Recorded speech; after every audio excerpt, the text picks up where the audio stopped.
अच्छा, अभी जो हमने हार्मोन डिस्कस करना है वो है ग्रोथ हार्मोन।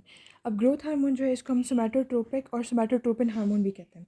अब हमें पता है कि ग्रोथ हार्मोन हमारे पास वो हार्मोन है जो एंटीरियर पिट्यूटरी से रिलीज़ होता है in response to the hypothalamus. अब सबसे पहले ये होता था कि हमने पढ़ा था कि हमारे पास यहाँ से ये फॉर एग्जांपल एक हाइपोथैलेमस है, ठीक है।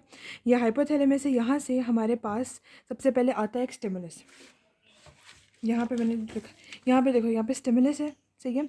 अब स्टिमुलस जो आया ना हमारे पास, वो किसी भी चीज़ को बॉडी के अंदर करने के लिए हमारे पास सबसे पहले एक स्टिमुलस आता है। स्टिमुलस क्या आता है, या तो हमारे पास अमीनो एसिड लेवल्स बहुत ज़्यादा होंगे, या फिर हमारे पास ग्लूकोज लेवल्स बहुत कम होंगे, फैटी एसिड कम होगा, स्ट्रेस होगा, या आप एक्सरसाइज। इन सारी चीज़ों को का जो स्टिमुलस है ना वो आता है ग्रोथ हार्मोन पर। अब क्या होता है, यहाँ पर स्टिमुलस आया, उसने आगे से सेंड किया रिसेप्टर पर, रिसेप्टर ने आगे से एक्ट किया सेंसरी न्यूरॉन्स पर। अब यही सेंसरी न्यूरॉन्स जो हैं वो आगे से एक्ट करेंगे ब्रेन के अंदर। हमारे पास एक पोर्शन इसको कहते हैं हाइपोथैलेमस, जिसको हम कहते हैं मास्टर क्लॉक। और ये क्या होते हैं, हाइपोथैलेमस जो है ना हमारे पास, इसके अंदर हमारे पास जो है वो रिलीजिंग और इनहिबिटरी हार्मोन्स होते हैं। For example growth releasing hormone. अब इसमें स्टिमुलस आया तो हाइपोथैलेमस से ग्रोथ रिलीजिंग हार्मोन जनरेट होगा। ग्रोथ रिलीजिंग हार्मोन जो है वो आगे एंटीरियर पिट्यूटरी पे एक्ट करेगा। एंटीरियर पिट्यूटरी के पास हमारे पास यहाँ से इस तरह से हमारे पास कुछ सेल्स पड़े हुए होते हैं, ठीक है। अब फॉर एग्जांपल ये वाला जो सेल है ये है हमारे पास सोमैटोट्रोप्स, ठीक है। ये हमारे पास है सोमैटोट्रोप। अब ये सोमैटोट्रोप जो सेल है ये ग्रोथ रिलीजिंग हार्मोन सोमैटोट्रोप के ऊपर एक्ट करेगा, और यहाँ सोमैटोट्रोप से हमारे पास रिलीज़ हो जाएगा ग्रोथ हार्मोन, ठीक है। ग्रोथ हार्मोन जब रिलीज़ होगा वो एक्ट करता है हमारे ऊपर लिवर के ऊपर। जब लिवर के ऊपर एक्ट करेगा तो वहाँ से हमारे पास एक पाथवे है, सेलुलर इंट्रासेलुलर पाथवे, जिसको कहते हैं जैक-स्टैट पाथवे। जैक-स्टैट पाथवे जो है ये हमारे पास एक्टिवेशन कराता है और रिलीज़ कराता है ग्रोथ हार्मोन्स को, ठीक है। जब लिवर के ऊपर ये जैक-स्टैट पाथवे एक्ट करेगा तो लिवर के अंदर हमारे पास एक फैक्टर होता है, इसको कहते हैं इंसुलिन ग्रोथ फैक्टर। ये इंसुलिन ग्रोथ फैक्टर जो है ये जाकर एक्ट करता है हमारे ऊपर, जो हमारे जितने भी टिश्यूज़ होते हैं, सेल्स, तो उनके ऊपर एक्ट करता है, और वहाँ से हमारे पास ग्रोथ करवाता है, प्रोलिफरेशन कराता है। अब सबसे पहले हम बात करते हैं जो हमारे पास इंसुलिन ग्रोथ फैक्टर्स हैं, उसमें सबसे पहले हमारे पास कौन कौन से आ जाते हैं। Tyrosine kinase. टायरोसिन काइनेज वो पाथवे है जो हम यूज़ करते हैं, आगे मैं आपको बताती हूँ। सो ये हमारे पास सारा क्या हो गया कि किस तरह से ग्रोथ हार्मोन जो है वो रिलीज़ होता है। अब ग्रोथ हार्मोन जो है ना वो रिलीज़ हो चुका है हमारी बॉडी के अंदर। अब जब बॉडी के अंदर रिलीज़ होगा तो हमें पता है कि जो ग्रोथ हार्मोन है उसके क्या क्या फंक्शंस हैं, ठीक है। अब ग्रोथ हार्मोन जब हमारी बॉडी में रिलीज़ होगा ना तो हमें पता है कि उसने क्या कराना है। सबसे पहले तो उसने सेल की प्रोलिफरेशन करानी है, ठीक है। सेल की प्रोलिफरेशन कराएगा, ठीक। बोन के ऊपर एक्ट करेगा, कार्टिलेज के ऊपर एक्ट करेगा, फिर हमारे पास क्या कराएगा, डेवलपमेंट कराएगा, सही है। अब ये सब कुछ हमारे पास इसका जो ग्रोथ हार्मोन है उसका फंक्शन है। अब बेसिकली जो जनरली अगर हम बात करते हैं तो ग्रोथ हार्मोन के हमारे पास दो फंक्शंस होते हैं। एक होता है हमारे पास उसका मेटाबॉलिक फंक्शन, ठीक है। दूसरा फंक्शन क्या हो जाएगा इसका, होता है ग्रोथ, ठीक है। अब मेटाबॉलिक की जब हम बात करते हैं, हमें पता है हमारी बॉडी के अंदर जो मेन मेटाबोलाइट्स, जो मेन न्यूट्रिएंट्स हैं, जो मेटाबोलाइट्स हैं, वो है हमारे पास कार्बोहाइड्रेट। एक हो जाता है हमारे पास कार्बोहाइड्रेट, दूसरा हमारे पास क्या है, प्रोटीन है, ठीक है। कार्बोहाइड्रेट है, प्रोटीन है, और जो तीसरा है वो है लिपिड्स। अब जो कार्बोहाइड्रेट है ना, अब इन तीनों के ऊपर ग्रोथ हार्मोन का क्या इफेक्ट होगा, ये मेटाबॉलिक इफेक्ट है, ठीक है। अब हमारे पास जो ग्रोथ है ना, ग्रोथ हार्मोन वो प्रोटीन की कराता है एनाबॉलिक, क्योंकि मेटाबॉलिज्म है तो किसी की किसी में एनाबॉलिज्म होगा, किसी में कैटाबॉलिज्म होगा। और लिपिड्स का क्या होता है, कैटाबॉलिज्म। कैटाबॉलिज्म का मतलब है कि लिपिड्स की ब्रेकडाउन होती है और प्रोटीन की सिंथेसिस होती है। लेकिन जो ये कार्बोहाइड्रेट है ना, ये हमारे पास क्या रहते हैं, स्पेयर रहते हैं, ठीक है। यानी इसको हम कंजर्व करके रखते हैं, इसकी यूटिलाइजेशन नहीं होने देते, सही है। इसके बाद क्या होगा कि हमारे पास जो प्रोटीन है ना, अब उसकी हमें क्या करानी है, एनाबॉलिज्म। एनाबॉलिज्म का मतलब है कि हमने प्रोटीन की सिंथेसिस करानी है, उसका अपटेक कराना है। अब हमारे पास क्या होता है कि किस किस तरीके से हम प्रोटीन की एनाबॉलिज्म करा सकते हैं, इसकी यूटिलाइजेशन करते हैं। पहला क्या होता है कि हमने, क्योंकि प्रोटीन की अपटेक ज़्यादा करानी है मसल्स में, तो हम क्या करेंगे सबसे पहले कि अमाइनो एसिड को ट्रांसपोर्ट करेंगे। अमाइनो एसिड को ट्रांसपोर्ट करेंगे या अपटेक करेंगे, ठीक है। अमाइनो एसिड का ट्रांसपोर्ट करेंगे, अपटेक करेंगे इन द सेल्स। सेल्स के अंदर अमाइनो एसिड का ट्रांसपोर्ट करेंगे या अपटेक करेंगे, सही है। दूसरी चीज़ क्या करेंगे हम, कि हम ट्रांसक्रिप्शन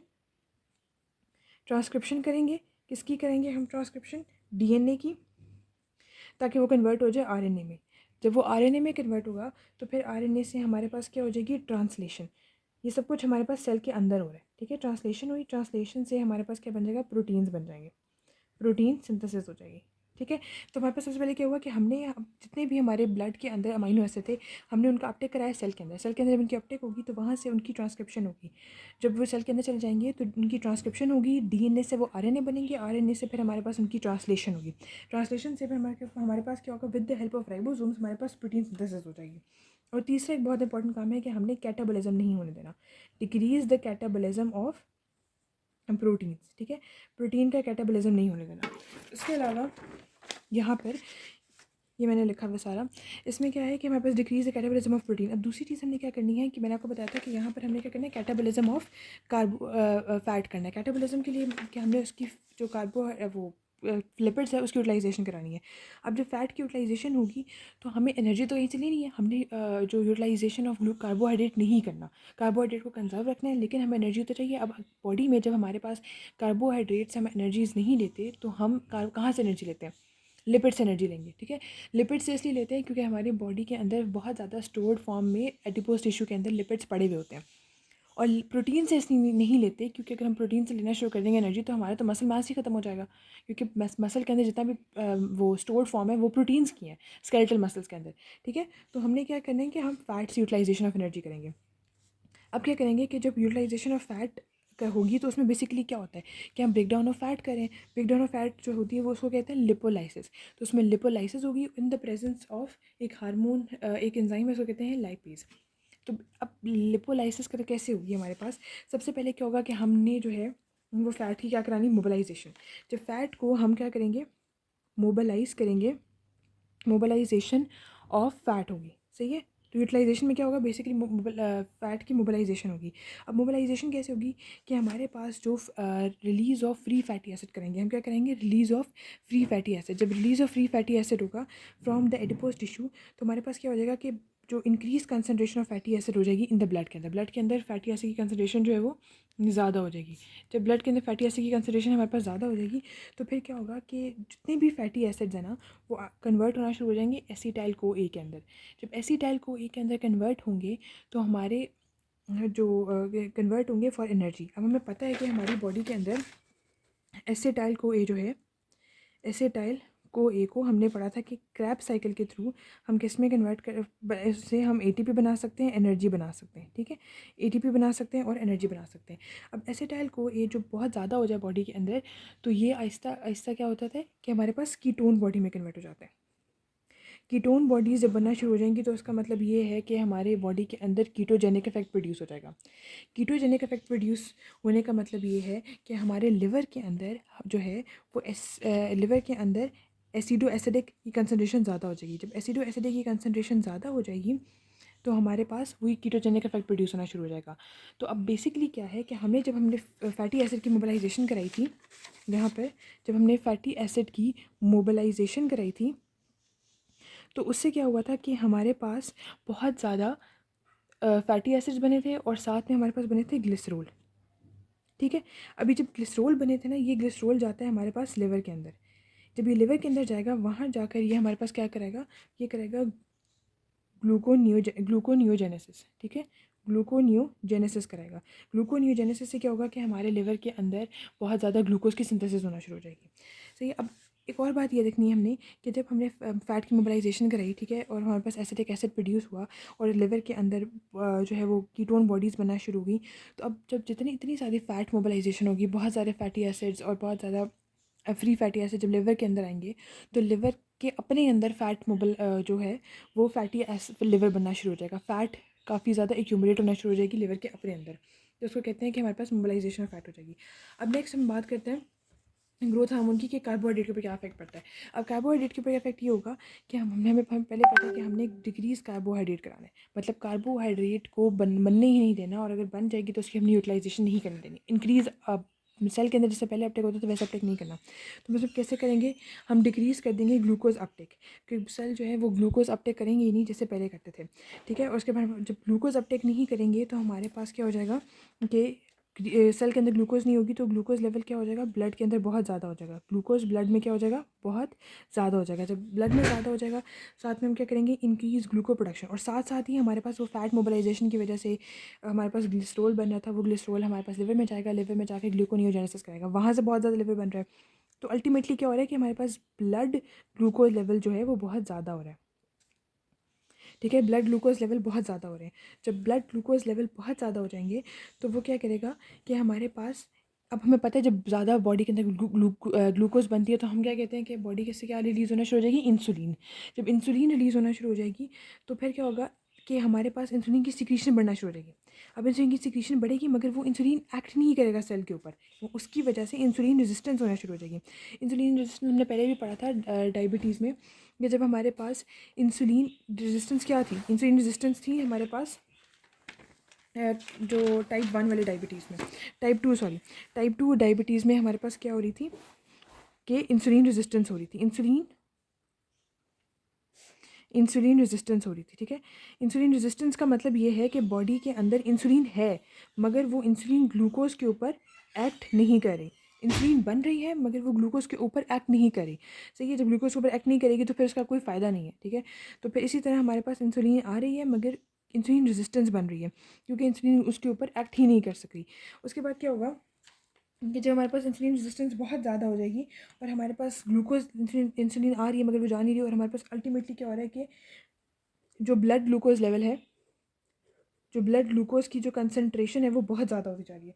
जब वो बहुत ज़्यादा हो जाएगी तो उसको कंपेंसेट करने के लिए हमारे पास जो है वो क्या आया, इंसुलिन आया।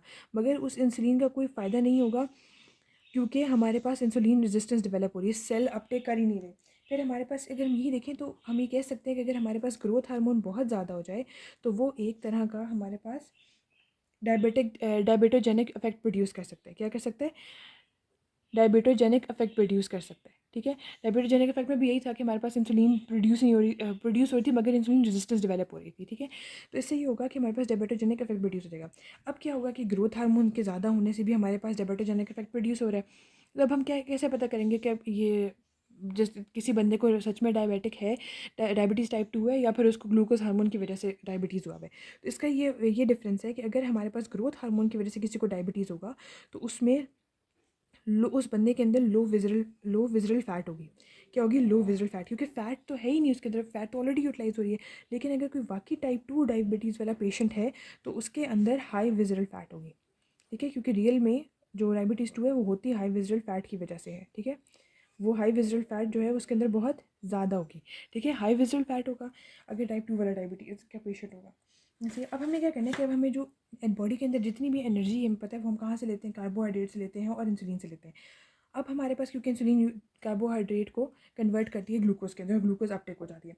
अब हमें क्या करना है कि अब हमारी बॉडी को एनर्जी तो चाहिए, ग्लूकोज तो हम यूटिलाइज़ नहीं कर रहे, इंसुलिन रेजिस्टेंस हुई हुई है। तो उसके लिए क्या करेंगे कि एनर्जी जो है ना हम क्या कर, अब हमारे पास जो इंसुलिन आई है ना, अब ज़रूरी नहीं है कि सिर्फ इंसुलिन का काम ग्लूकोज अपटेक ही कराना है।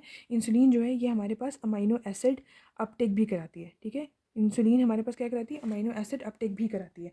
सो इंसुलिन का कोई ना कोई फ़ायदा हो, रिलीज़ होने का फ़ायदा हो ही रहा है। ठीक है, कि वो ग्लूकोज अपटेक करा रही है। तो इसी तरह हमें पता चला यहाँ पे हमारे पास कि जो वो हमारे पास ग्रोथ हार्मोन है उसके मेटाबॉलिक इफेक्ट क्या है।